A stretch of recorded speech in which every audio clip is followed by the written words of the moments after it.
देखिए, ये कोई राजनीतिक मुद्दा तो वैसे है नहीं, लेकिन अब आपने राजनीति की बात करी है तो राजनीति का जवाब भी राजनीति से दिया जाएगा। आज पूरे देश में क्या हालात है, मैं कहता हूँ कि जब आज़ाद नहीं थे हम लोग, जब गुलाम थे तब हम लोग एक थे। अगर आज हम आज़ाद हो गए तो हम अलग अलग हो गए। हिंदू मुस्लिम क्या है ये सब? हम लोगों को क्या पढ़ाया गया? हिंदू मुस्लिम सिख ईसाई आपस में है भाई भाई। आज भाजपा लड़वाने का काम कर रही है। कल अगर हमारे जो उच्च स्तरीय एक प्रतिमंडल अगर वहाँ जाना चाह रहा है, 8 आदमी या 9 आदमी थे, हमने ये रिक्वेस्ट कर दी कि 4 आदमियों को जाने दो, और परमिशन लेने के बावजूद भी हम लोगों को वहाँ नहीं जाने दिया। और आप देखिए आज भाजपा वाले वहाँ जा रहे हैं। ये कैसी दोहरी नीति, ये कैसी सरकार चल रही है इस देश में? ये तानाशाह सरकार, ऐसा नहीं चलेगा। ये देश में दोहरे मापदंड की सरकार नहीं चलेगी। कल कांग्रेस गई तो आपने मना कर दिया, आज भाजपा गई तो आप जाने दे रहे हो। क्यों भाई? ये कैसे, ये देश में कैसा कानून है? अंबेडकर जी ने क्या यही दिन बनाने के लिए कानून बनाया था कि भाई हर एक के लिए अलग अलग कानून होगा? आप ही के बड़े नेता मामन खान ने भी बड़ा अविवादित बयान दिया था, जिसको लेकर के कहीं ना कहीं ये बोला जा रहा है कि कांग्रेस जो है वो वहाँ जाके फिर से माहौल खराब करने का काम करेगी। देखिए, पहली बात तो ये कि कोई माहौल ख़राब करने नहीं जा रहे थे। हमारे जो भी उच्च मंडल हमारा था, वो लोगों की पीड़ा जानने के लिए जा रहे थे कि वहाँ क्या हालात है। कोई हम वहाँ पे दंगा भड़काने का काम नहीं है हमारा।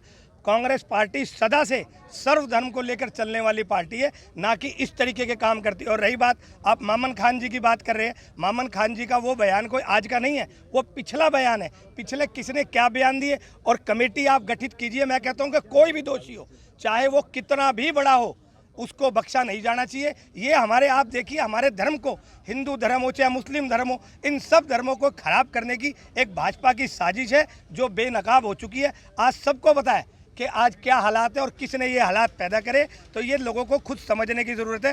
कांग्रेस सदा से देश हित में रही है और आगे भी देश हित में रहेगी। और आज जिस प्रकार से देश के हालात हैं, तो सांप्रदायिक ताकतें हैं और तनाव पैदा करके जाति और धर्म के नाम से दंगे भड़काने का काम कर रहे हैं।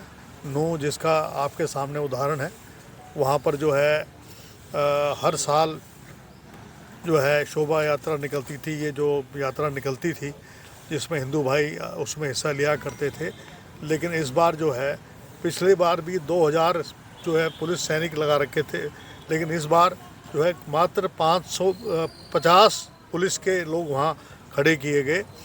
और कुछ लोगों ने सोशल मीडिया पे, उसमें हमारे हिंदू भाई भी हैं, मुस्लिम भाई भी हैं, उनकी आपस में टकराव चल रहा था, और सीआईडी ने सारे इनपुट उनको दे दिए थे कि भी इस प्रकार के दंगे हो सकते हैं। उसके बावजूद भी जो है इन्होंने वहाँ पर पुलिस फोर्स नहीं लगाई, और जिससे दंगे भड़के हमारी महिलाएं, बच्चों को मंदिर में जाके शरण लेना पड़ा।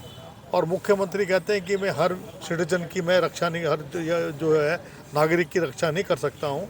तो इससे ज़्यादा शर्म की बात क्या हो सकती है? जो होम मिनिस्टर कहते हैं कि मुझे मालूम नहीं है 3:30 बजे तक। हम कल वहाँ दीपेंद्र हुड्डा, महेंद्र प्रताप जी और मैं जो है, हम लोग सीनियर लीडर्स जो हैं, हम कल मेवात नू जा रहे थे तो हमें जाने नहीं दिया, और आज बीजेपी के लोगों को इजाज़त दे रहे हैं। इसका मतलब ये है कि आप भेदभाव कर रहे हैं। जब 144 धारा लग रही है तो बीजेपी वालों के लिए भी धारा लगनी चाहिए, हमारे लिए भी लगनी चाहिए। हम तो केवल वहाँ पर जो नलड़ जो टेम्पल है उसको देखने जा रहे थे। जो हमारे हिंदू भाइयों को वहाँ नुकसान हुआ, जो हमारे मुस्लिम भाइयों के जो बुलडोज़र चलाया गया, जिनकी वजह से उनका नुकसान हो रहा था, उसका जायज़ा लेने गए थे कि भाई जो दोषी हैं उनके सरकार खिलाफ कुछ भी कार्रवाई करे, हमें कोई दिक्कत नहीं है। लेकिन निर्दोष लोग जो भी हैं, कुछ हमारे 6 लोग तो जिन्हें जान गंवाई, वो शहीद का दर्जा उनको मिलना चाहिए, और उनको जो है सरकार को मुआवजा देना चाहिए। हम ये चाहते हैं, आज शांति सभा इसलिए रखी है, हम यहाँ बैठकर 1-1.5 घंटा हम यहाँ बैठेंगे और ईश्वर से प्रार्थना करेंगे कि सद्बुद्धि दे। और मैं अपने हिंदू और मुसलमान भाइयों से ये कहना चाहूँगा कि आप इनके जाल में ना फंसें। ये चाहते हैं ध्रुवीकरण।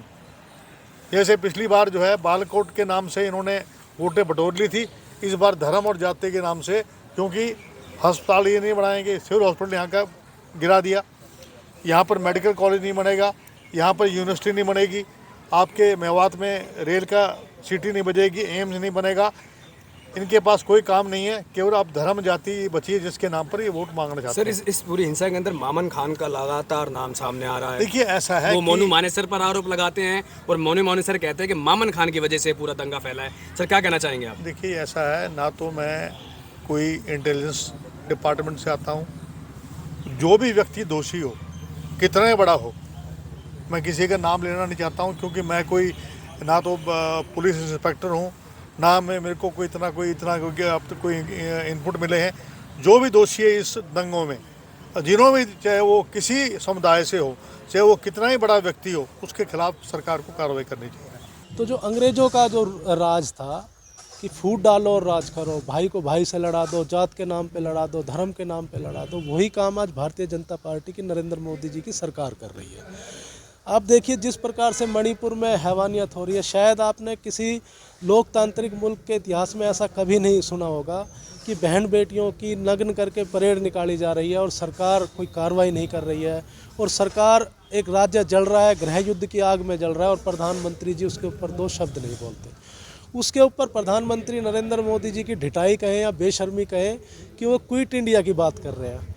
1942 का नारा वो आज लगा रहे हैं, और वो कांग्रेसियों को जिन्होंने देश की आज़ादी की लड़ाई लड़ी थी, उस कांग्रेसी विचारधारा को क्विट करने की बात कर रहे हैं। तो हम आज के दिन आह्वान करते हैं देश की जनता से कि नरेंद्र मोदी जी ये बताएं कि भारत छोड़ो आंदोलन जो 9 अगस्त 1942 को हुआ था, ये एक ऐतिहासिक तथ्य है कि राष्ट्रीय स्वयंसेवक संघ ने उस आंदोलन का विरोध किया था, और राष्ट्रीय स्वयंसेवक संघ आधिकारिक रूप से उस दिन अंग्रेजों के साथ खड़ा था। तो वो लोग हमें क्विट इंडिया सिखा रहे हैं। हम आज नरेंद्र मोदी जी से कह रहे हैं, भारतीय जनता पार्टी से कह रहे हैं, आरएसएस से कह रहे हैं कि अडानी जी, अंबानी जी क्विट इंडिया, देश की जो सांप्रदायिकता क्विट इंडिया, जो पूंजीपतियों का पोषण कर रहे हैं वो सोच क्विट इंडिया। हम ये कह रहे हैं कि आरएसएस की जो बांटने की विचारधारा है वो क्विट इंडिया, वो भारत छोड़े। नरेंद्र मोदी जी का जो हठधर्मिता है वो भारत छोड़े। नरेंद्र मोदी जी जो मणिपुर के ऊपर नहीं बोल रहे हैं, जो उनके दिमाग में एक सुन्नत आ गई है, वो सुन्नत भारत छोड़े। तो आज अगर जो भारत छोड़ने की ज़रूरत है तो भारतीय जनता पार्टी का जो आरएसएस का जहरीला विचार है उसको भारत से दूर करने की ज़रूरत है। जो लोग इस देश को लूट के खा रहे हैं, जो इस देश को बांट रहे हैं, आधे तो नरेंद्र मोदी जी के दोस्त हैं, चाहे वो नीरव मोदी है, चाहे वो मेहुल चोकसी हैं, वो भारत छोड़ चुके हैं। हमारा आह्वान है जो भारतीय जनता पार्टी के जो भ्रष्टाचारी हैं वो भारत छोड़ जाएं। तो आज के दिन हम इसलिए हुए। दूसरा, आज शांति सभा है। हमारा जो इलाका है कितना शांतिप्रिय इलाका है, गुरुग्राम का, हिरवाल का इलाका, दक्षिणी हरियाणा का। यहाँ 1947 से लेकर आज तक सांप्रदायिक तनाव हो जाता है, कई बार जातीय तनाव भी हो जाता है, लेकिन यहाँ कभी भी इस तरीके की कट्टर विचारधारा नहीं पनपी थी। वो कट्टर विचारधारा कि किसी एक व्यक्ति के सिर्फ ये कहने से कि मैं आ रहा हूँ और आगजनी कर दे, या कहीं दंगा हो गया उस में बहक के अगर जो क्रिया की प्रतिक्रिया करने लगे, ये कट्टर विचारधारा इस दक्षिणी हरियाणा में कभी नहीं थी। और दोनों तरफ के लोगों को ये सोचना है, सोचना मेवात के लोगों को भी है कि आपके बच्चे इतने कट्टर क्यों हो रहे हैं कि कोई एक अनसोशल एलिमेंट, असामाजिक तत्व अगर जो उनको उकसा रहा है तो उसके उकसावे के ऊपर क्या 10-20 हज़ार की भीड़ इकट्ठी हो जानी चाहिए? क्या वहाँ गोलियाँ चलनी चाहिए? क्या वहाँ बहन बेटियों को, बच्चों को घेर लिया जाना चाहिए? क्या गाड़ियों में आग लगा देनी चाहिए इस छोटी सी बात के ऊपर? अरे भाई, जो अपराधी है उसको पकड़ने के लिए प्रदर्शन कर रहे हैं आप, उसको पकड़ने के लिए जुलूस निकाले, जल से निकाले। आप सिर्फ कोई कह रहा है कि हमें उसने उकसा दिया। तो दोनों तरफ के लोगों से हमारा आह्वान है कि इस चीज़ को सोचे कि जो कट्टरवाद की जो आग है ये समाज को जला के छोड़ देगी। आज से पहले कभी इस क्षेत्र में दंगे नहीं हुए, वो इसलिए नहीं हुए कि यहाँ लोगों में ना कट्टरवाद नहीं था, रेडिकलाइजेशन नहीं था। लोग ठीक है भावनाओं में बह जाते थे, लेकिन अब रेडिकलाइज हो रहा है यूथ। दोनों तरफ का यूथ अगर रेडिकलाइज हो रहा है तो ये हमारे समाज के बुज़ुर्गों को भी सोचना है, हमारे समाज के ठेकेदारों को भी सोचना, और हमारे समाज के युवाओं को भी सोचना है कि जो हम आज वैश्विक सिटी, वैश्विक शहर गुरुग्राम में रह रहे हैं, जो दुनिया का सिरमौर बनने जा रहा है, तो क्या उस शहर को, उस ज़िले को हम विश्व का औद्योगिक सिरमौर बनते हुए देखना चाहते हैं, या दंगे के लिए मशहूर शहर होता देखना चाह रहे हैं? ये दोनों तरफ के लोगों को सोचना है। तो इसके लिए आज हम यहाँ आए हैं। धन्यवाद। हमसे जुड़े रहने के लिए हमारे YouTube चैनल को सब्सक्राइब करें और नई वीडियो की नोटिफिकेशन के लिए बेल आइकॉन को दबाएं।